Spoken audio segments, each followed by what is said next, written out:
오늘로 베이징 올림픽 막을 내립니다. 어떻게 좀 즐겁게 보고 계신지 모르겠습니다. 말도 많고 탈도 많은 올림픽이 이번 올림픽이지 않나 싶습니다. 투투 베리제라고 하는 사람의 이름을 혹시 아시는지 모르겠어요. 투투 베리제.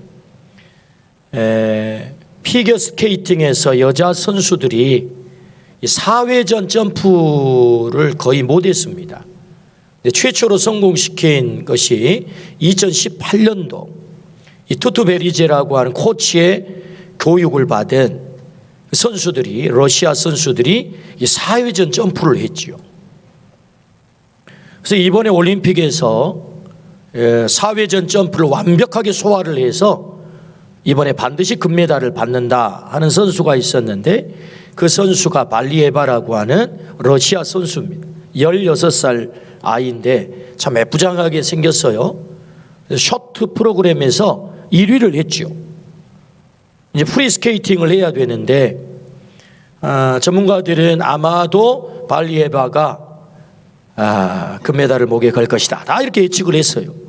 근데 이 프리스케이팅에서 점프를 하면 넘어지는 거예요. 점프를 하면 넘어지고. 왜 이렇게 됐느냐? 그 경연을 마치고 들어왔을 때 이 투투 베리제라고 하는 코치가 막 혼을 냈다잖아요. 왜 싸워보지도 못하고 다 무너졌냐는 거예요.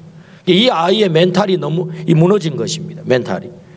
왜 그렇게 됐느냐 했더니 금지 약물을 복용해 가지고 이 시비가 온 세계에 다 시비가 붙어가지고 뉴스가 타전이 됐습니다.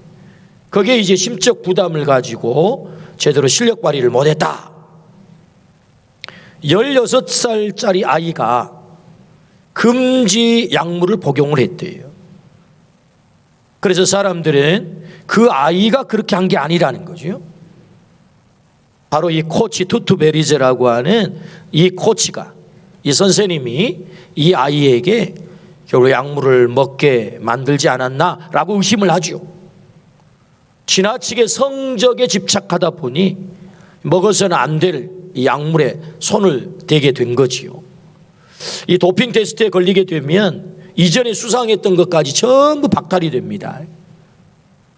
16살짜리 이 소녀는 평생의 멍해를 지고 자기는 약물 한 선수로, 도핑 테스트에 걸린 선수로 평생의 멍해를 지고 살아야 되는 정말 안타까운 그런 일이 이제 벌어지게 된 것입니다. 스승의 지나친 욕심이 제자를 망친 거지요. 누구의 제자가 됐느냐는 너무나도 중요합니다. 누구의 제자가 됐느냐는 너무나도 중요해요. 오늘 말씀의 제목이 제자, 그 영광스러운 길이잖아요. 우리는 모두가 누군가의 제자이죠. 공자에게 배우면 공자의 제자가 되고, 플라톤에게 배우면 플라톤의 제자가 되고, 칼 막스에게 배우면 칼 막스의 제자가 됩니다. 그래서 공산주의자가 되지요. 누구에게 배우느냐에 따라서 그 운명이 결정된다, 그렇게 말할 수 있을 것입니다. 그렇다면 우리가 누구의 제자가 되면 후회가 남지 않는 성공적 삶을 살 수 있을까요? 오늘 본문에는 4명의 제자 이야기가 나옵니다. 베드로, 안드레, 빌립, 바돌로메. 그들은 누굽니까? 인류 역사가 존재하는 한 계속해서 칭송할 수밖에 없는 그런 영광스러운 주님의 제자들이죠. 영광스러운 주님의 제자. 어떻게 그들이 그렇게 됐을까요? 그들의 출신과 배경이 좋습니까? 아닙니다. 그들은 갈릴리 바닷가 어부들이에요. 그들의 부모가 대단한 부모입니까? 황금수저를 물고 나왔습니까? 아닙니다. 아주 지극히 평범한 촌부의 촌부, 그들의 부모가. 그들의 이력이 화려합니까? 겨우 갈릴리에서 바닷가에서 고기 잡는 것이 전부의 이력이. 근데 놀랍게도 그런 그들이 세상을 변화시켰다는 것이고, 세상에 수십억, 수백억의 생명들을 살렸다는 것이고, 수십억의 사람들이 지금도 그들을 스승 삼고 우리가 그분을 스승 삼고 살면 좋겠어요 라고 제자 되기로 자청한 사람들이 수십억이라는 거죠. 가장 성공적 인생을 산 사람, 그 이유가 뭐지요? 예수님의 제자가 됐다는 것입니다. 예수님의 제자가 됐다. 예수님의 제자가 되고 보니 그들의 인생이 아주 위대한 인생, 영광스러운 인생이 됐다. 주님은 오늘 이 말씀을 왜 우리에게 듣게 하실까요? 주님이 우리를 향한 소원이 있어요. 너도 네 인생 성공하면 좋겠어. 이것이 주님이 우리를 향한 염원이 있죠. 주님의 이 소원을 들어드리기를 축복합니다. 어떻게 하면 우리 인생 성공할 수 있겠습니까? 너도 내 제자가 되면 좋겠어. 주님이 그렇게 말씀한단 말이죠. 내게 배우고 나를 따르고 나를 닮으면 너 내 제자 될 수 있어. 네 인생 성공할 수 있어. 네가 그렇게 되면 참 좋겠어. 이 땅의 사람들을 아주 단순화시켜서 분류를 해보면 딱 두 종류로 나뉘어요. 하나는 예수님의 제자냐, 예수님의 제자가 아니냐, 이 두 종류로 나뉠 수 있다고. 아주 단순화시켜보면. 여러분, 우리 모두가 주님의 제자로 사시기를 축복합니다. 가장 성공적인 인생, 멋진 인생, 영광스러운 인생, 주님이 이 자리로 우리를 부르신 이유가 있다면 네가 제자로 살면 좋겠어. 이 주님의 소원을 우리에게 듣게 하시려고 우리를 불러주신 줄로 믿습니다. 우리 모두가 영광스러운 주님의 제자가 되기를 축복합니다. 그렇다면 어떻게 예수님의 제자가 될 수 있을까요? 그 첫 번째는 따르라, 그렇게 말씀하세요. 따르라. 오늘 본문 요한복음 1장 36절에서 37절 우리 같이 한번 읽어보실까요? 예수께서 건의심을 보고 말하되 보라 하나님의 어린 양이로다. 두 제자가 그의 말을 듣고 예수를 따르거늘. 아멘. 세례 요한이 예수님을 가리켜서 하나님의 어린 양이다 이렇게 외치자 두 제자가 예수님을 따랐다. 이 따름으로 제자가 된 거죠. 제자가 되려면 따라야 돼요. 이 따르다는 말은 에콜루데산이라고 씁니다. 헬라어로. 지적, 도덕적, 종교적 입장을 받아들이고 추종한다, 그런 뜻을 갖고 있습니다. 예수님을 전적으로 받아들이고 그분을 추종하는 거죠. 그게 따르는 거예요. 그분이 하신 모든 것은 옳습니다. 당신이 기준입니다. 지적이고 종교적이고 도덕적으로 완전히 추종하는 거죠. 믿고 받아들이고 추종하는 거, 그게 따르다, 에콜루데산.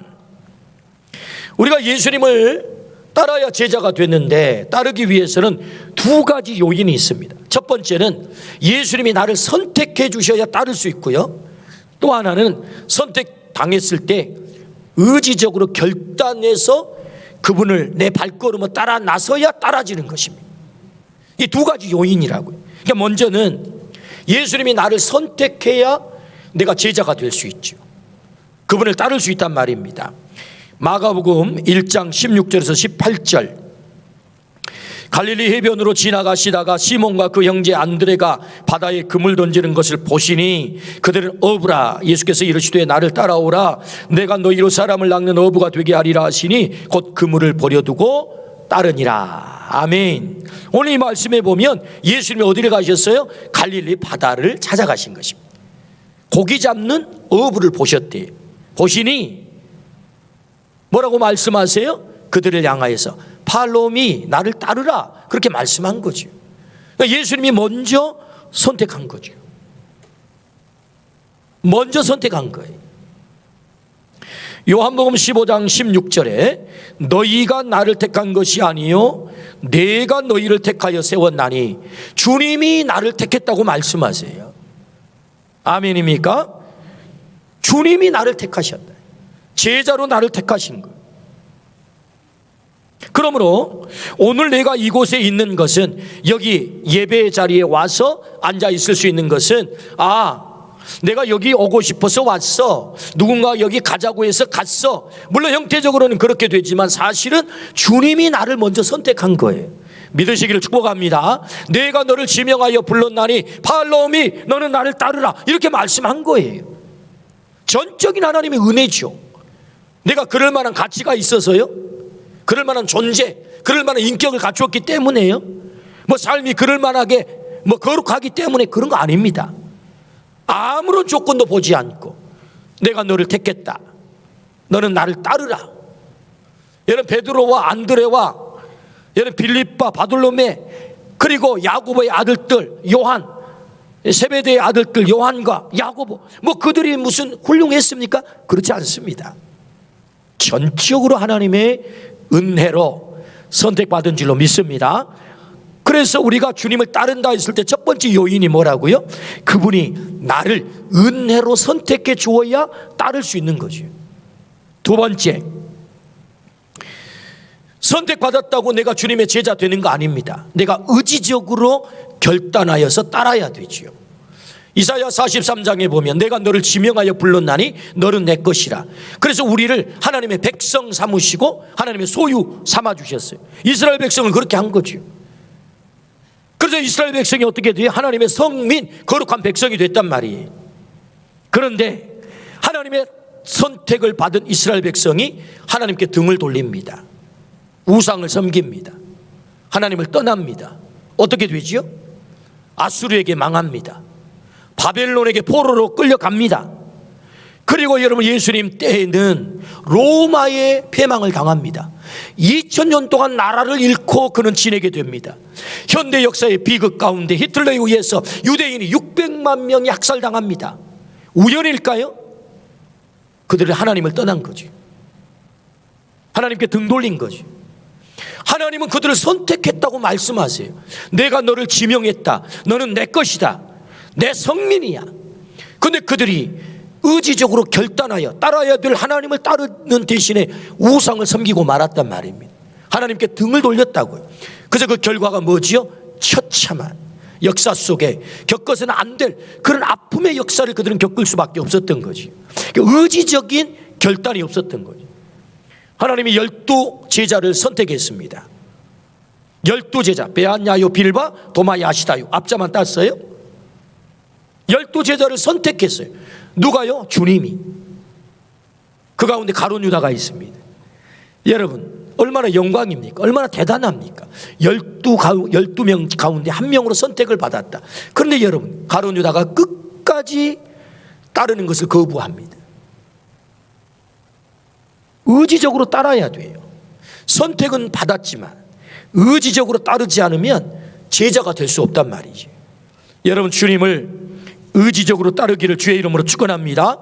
가룟 유다는 그래서 가장 비참한 인생을 살다 간 샘플이 된 것입니다. 선택받았지만 따르지 않을 때 그 인생이 얼마나 가련한 불쌍한 인생이 됐는가, 성경이 우리에게 잘 샘플로 보여주는 거죠. 그 다음에 여러분, 이제 한 단계 더 깊이 들어가 봐요. 우리가 주님을 따르기 위해서는 어떻게 해야 됩니까? 따르기 위해서 그 첫 번째는요, 방향을 선회해야 합니다. 방향을 전환해야 돼요. 우리가 따른다고 했을 때 의지적 결단을 해야 되는데 그 의지적 결단 가운데 그 첫 번째가 뭐냐? 방향을 선회하는 것이다. 요한복음 1장 37절 같이 한번 읽어볼까요? 시작. 두 제자가 그의 말을 듣고 예수를 따르거늘. 두 제자, 세례 요한의 제자지요. 세례 요한을 따랐어요. 누굽니까? 베드로와 안드레지요. 먼저는 스승 세례 요한을 따랐어요. 근데 세례 요한을 따르다가 그들의 삶에 전환이 찾아왔다고요. 그럼 누구를 따랐어요? 예수님을 따른 거죠. 따르던 스승이 있었는데 그 스승을 따르지 않고 예수님을 따르게 된 거죠. 호쿠마 주석에서는 이 모습, 이 세례 요한의 이 모습을 어떻게 주경을 했느냐 하면 세례 요한의 거인적 면모다라고 주경을 했어요. 대인배라는 말이죠. 여러분, 사람이 그야말로 도제 교육하듯 1:1 제자 교육하듯 이렇게 교육해서 오직 스승의 그 그림자도 밟지 않고 바라보고 따르던 제자가 나 당신에게 이제 더 이상 안 배울랍니다, 저 스승한테 가서 배울랍니다 하면 이거 배신감 드는 것입니다. 두 제자가 세례 요한을 따르다가 누구를 따라요? 예수님을 따라요. 세례 요한은 자기 존재를 잘 알았죠. 우리가 지난주에 해결자라고 하는 제목으로 하나님의 말씀을 들을 때에 보라 세상 죄를 지고 가는 하나님의 어린 양이로다. 세례 요한은 자신의 존재, 정체성을 너무 잘 안 거죠. 자신이 바로 진리가 아니고, 자신이 그 길이 아니고, 자신은 그 길, 진리를 가르치는 손가락에 불과하다. 그래서 예수님을 향하여, 참 진리 되신 예수님을 향하여 보라 세상 죄를 지고 가는 하나님의 어린 양이로다 라고 손가락으로 진리를 가르치셨죠. 서운하지 않은 것입니다. 여러분 얼마나 서운하겠어요. 자기를 따르던 제자들이 예수님께 간다 했을 때 얼마나 서운하겠어요. 그런데 그 제자들을 예수님에게 가도록 자신이 손가락이 된 거죠. 진리는 저분이셔. 예수님이 참 구세주야. 할렐루야. 그래서 스승의 역할을 잘 감당하고 있는 거지요. 여기에 잠깐 우리가 적용을 해보면 우리도 다 스승 아니겠습니까? 부모 스승, 학교 스승, 교회 학교 스승, 인생 스승. 우리는 제자이면서 동시에 모두가 스승이라고요. 누군가에게 영향을 미치는 스승이라고요. 그렇다면 스승된 우리가 해야 될 최대의 일이 무엇이겠습니까? 예수님에게로 인도해야 될 줄로 믿습니다. 여기 부모 스승이 있다면 우리의 자녀들이, 우리의 손자 손녀들이 예수님에게로 가도록 우리가 손가락의 역할을 잘 감당하기를 축복합니다. 이 접목자의 역할을 잘 감당하기를 축복합니다. 그래서 세례 요한이 그 역할을 감당한 거지. 그래서 제자들의 방향을 전환하여서 예수님을 따르도록 만들었다 그 말입니다. 오늘 우리가 그 일을 감당하기를 주의 이름으로 축원합니다. 베드로와 안드레가 예수님을 따르기 위해서 어떻게 했습니까? 방향을 전환했다. 따르던 것을 더 이상 따르지 않고 예수님을 따랐다. 이런 말씀이에요. 오늘 우리에게도 따르는 것이 참 많습니다. 사상, 이념, 학설, 취미, 사람, 집단, 어떤 정치적인 집단 또는 물질, 내가 가치 있다고 생각하여 따르는 것들이 많아요. 포기하지 못하고 오직 그것만을 쫓아가는, 우리가 따르는 그것이 있단 말입니다. 우리 주님은 온전히 우리의 삶의 방향 전환을 위해서 그 따르는, 내가 가치 있다고 붙잡고 있는 그것을 내려놓으라고 말씀하세요. 그걸 내려놓을 때 주님을 진정으로 따를 수 있다는 거지. 예수님의 사상이 아닌 세상의 그 사상을 내려놓으라고 말씀하세요. 그 이념을 내려놓으라고 말씀하세요. 내가 그토록 추구하는 그 물질도 내려놓으라고 말씀하세요. 그리고서 너의 삶의 방향 전환이 이루어진다 그 말씀이죠. 우리가 제자가 되기 위해서는 우리 주님을 향하여 유턴하시기를 주의 이름으로 축원합니다. 그래야 따를 수 있다. 방향을 선회해야 된다라고 말씀하세요. 밭에 감추인 보화 비유를 우리 주님께서 하셨지요. 마태복음 13장에 나온 말씀입니다. 한 사람이 밭을 갈다가 이 보석 상자를 발견한 거죠. 열어봤더니 어마어마한 보화가 들어있는 거예요. 이 본 사람 없지? 그리고는 다시 묻었어요. 그리고 집으로 돌아가서 어떻게 하지요? 자신의 가진 모든 것을 팝니다. 왜? 밭 사야 되거든요. 그 보화 얻어야 되거든요. 그래서 이 사람이 자기가 가진 모든 것을 팔고 그 밭을 샀대요. 보화를 얻었대요. 마치 천국은 이와 같다. 주님이 비유를 하세요. 그 천국 자체가 누구시죠? 예수님이죠. 예수님이 뭐지요? 보화죠. 보화. 진리 되시는 보화. 여러분 예수님이 진리 되신 그 보화로 발견이 되었다면 그 보화를 얻기 위해서 우리가 따르는 그것을 내려놓기를 주의 이름으로 축원합니다. 그걸 얻기 위해서 내 삶에 전환이 와야 된다고. 당신 외에는 가치 있는 것이 없습니다. 당신만이 최고의 나의 가치입니다. 주님을 그렇게 고백하기를 축복합니다.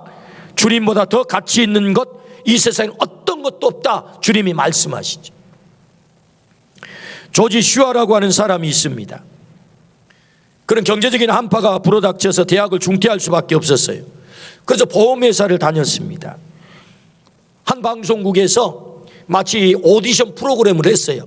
노래 잘한 사람을 선발하는. 그래서 어찌나 노래를 잘한지 최우승 그랑프리를 차지하게 된 것입니다. 그래서 그 일로 인하여서 방송에 계속 출연을 하면서 엄청난 인기를 얻게 됐어요. 인기가 있다 보니 돈이 엄청나게 많이 들어오게 됐습니다. 인기가 있어요. 돈이 많이 생겼어요. 그러다 보니 자신이 가지고 있던 신앙이 점점 엷어지기 시작합니다. 세상이 너무 좋아요. 그 인기가 너무 좋아요. 그래서 하나님은 점점 멀어집니다. 생각이 나지 않습니다. 바람과 같은 인기를 쫓아갔고 구름과 같은 물질을 쫓아갔단 말입니다. 그의 어머니가 이런 아들이 너무너무 안타까워서 이 어머니가 애송하고 있던 시가 한 편이 있었어요. 그 시를 이 아들에게 보냈습니다. 이 아들은 세상의 뜬구름과 같은 그거 인기 쫓아가느라고 어머니가 준 시에 별로 관심이 없었어요. 그런데 이렇게 인기를 구가하고 재물은 들어오지만 어느 날 마음이 공허해지기 시작합니다. 내가 헛된 구름과 같은 인기를 쫓아왔구나. 마음이 한없이 공허해지면서 어머니가 자신에게 건네준 그 시가 눈에 들어오게 된 것입니다. 그 시를 읽으면서 그의 마음속에 새로운 감동이 솟아나기 시작했어요. 하나님의 손길을 깨닫기 시작한 것입니다. 내가 지금까지 헛된 구름과 같은 것을 쫓아왔구나. 그러면서 정말로 내가 따라가야 될 그분을 내가 놓치고 있었구나. 그 마음이 든 거예요. 그러면서 악상이 생각이 났어요. 악상이. 그래서 그 시에다가 곡을 붙이기 시작한 것입니다. 그리고 그 시를 노래로 불렀어요. 그 노래가 어떤 노래냐? 주 예수보다 더 귀한 것은 없네. 이 세상 부귀와 바꿀 수 없네. 이 세상 명예와 바꿀 수 없네. 영축을 내 대신 돌아가신 그 놀라운 사랑 잊지 못해. 세상 즐거움 다 버리고 세상 자랑 다 버렸네. 주 예수보다 더 귀한 것은 없네. 예수밖에 없네. 할렐루야. 이 찬양을 부른 거지. 그분이 누구라고요? 조지 슈아라고요. 대중가요를 부르며 인기를 구가하며 돈을 많이 벌다 내 인생 그렇게 보낼 수 없다. 내가 하나님을 찬양해야지. 생명을 살리는 일을 해야지. 복음을 전하는 일을 해야지. 그래서 전도단 가운데 그 유명한 빌리 그레함 전도단에 들어가서 빌리 그레함 목사님과 더불어 가는 곳마다 집회하는 자리마다 이분이 찬양을 한 것입니다. 주 예수보다 더 귀한 것은 없네. 사진 좀 보여주실래요? 그래서 이분이 1909년도에 태어나가지고 2013년도까지 사셨어요. 무려 105세를 사시고 105세. 그러면서 빌리 그레함 목사님과 함께 다니며 집회를 하는, 우리나라에도 이분이 오신 거예요. 1974년 엑스폴로 74 여의도 광장에 오셔서 이 찬양을 부르신 것입니다. 주 예수보다 더 귀한 것은 없네. 할렐루야. 그래서 그가 따르던 것을, 인기를 따르고 물질을 따르던 그의 삶을 전환해서 선회해서 누구를요? 예수님을 따른 줄로 믿습니다. 주님의 제자가 됐다는 거죠. 오늘 또 어떻게 우리가 제자가 될 수 있어요? 따라야 되는데, 따르기 위해서 내 삶의 전환, 따르던 것을 바꾸어 주님을 따를 때 우리가 주님의 제자가 될 줄로 믿습니다. 이 삶의 전환이 우리 모두에게 있기를 주의 이름으로 축원합니다. 두 번째, 어떻게 따를 수 있을까요? 그것은 그물을 버려야 합니다. 그물을 버려야 한다. 마가복음 1장 17절에서 18절입니다. 같이 읽겠습니다. 예수께서 이르시되 나를 따라오라. 내가 너희로 사람을 낚는 어부가 되게 하리라 하시니 곧 그물을 버려두고 따르니라. 뭘 버려요? 그물을 버려두고 따르니라. 여러분, 갈릴리 어부 베드로 안드레에게 배, 그물은 전부입니다. 생명과 같습니다. 이거 버리면 여러분 그들의 생활 대책이 없어집니다. 호구지책 해결할 수 없습니다. 식솔들 책임질 수 없습니다. 그런데 그걸 버렸대요. 근데 더 재미있는 것은 단어를 하나 보면 곧 버렸대요. 곧이라고 하는 부사를 일부러 썼습니다. 주저하지 않았대요. 좌고우면하지 않았대요. 즉각 결단했대요.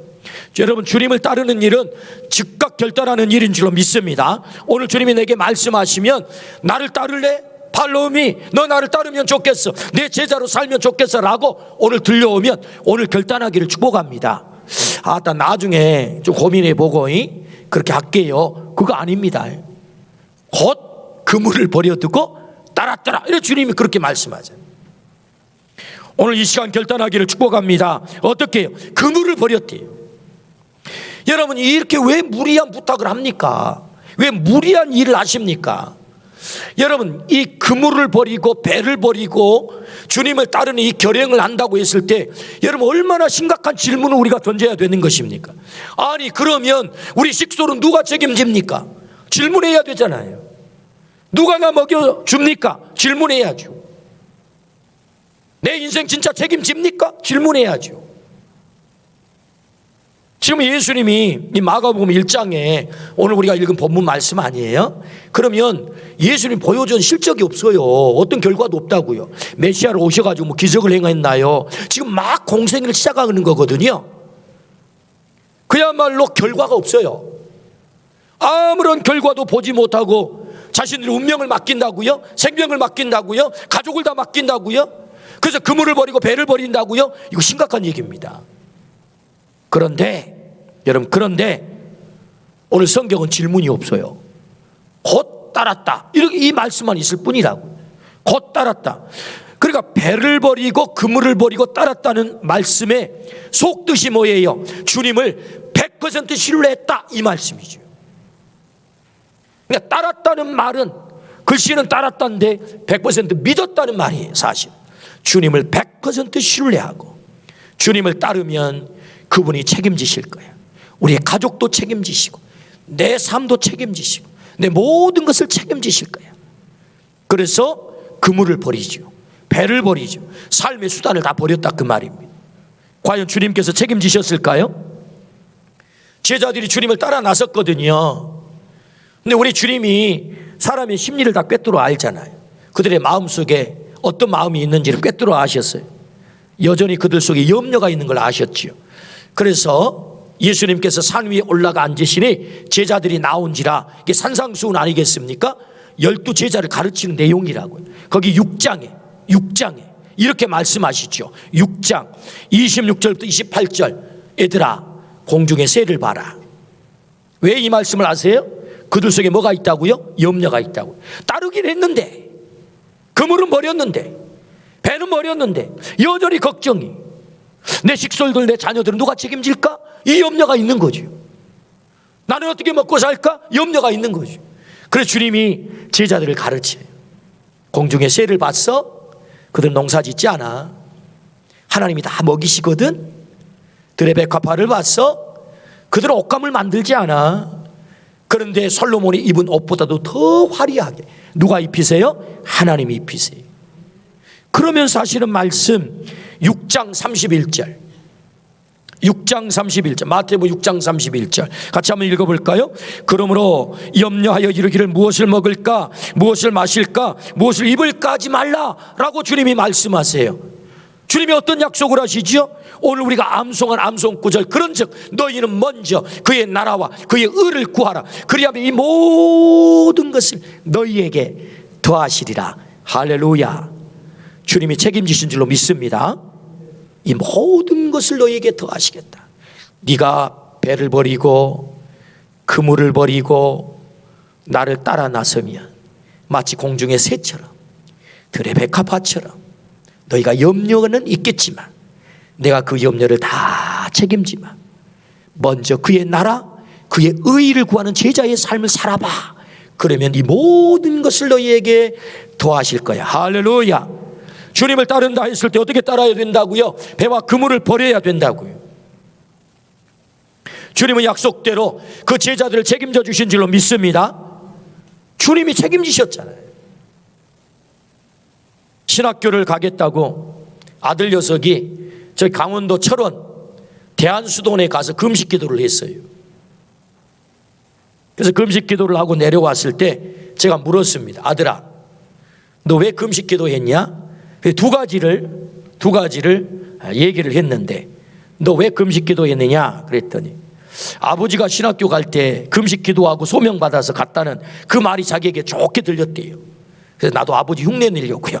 그래서 가서 금식 기도를 했다. 그래, 잘했다. 근데 아버지가 궁금한 게 있어. 너 고등학교 때 네 꿈이 람보르기니를 타는 거잖아.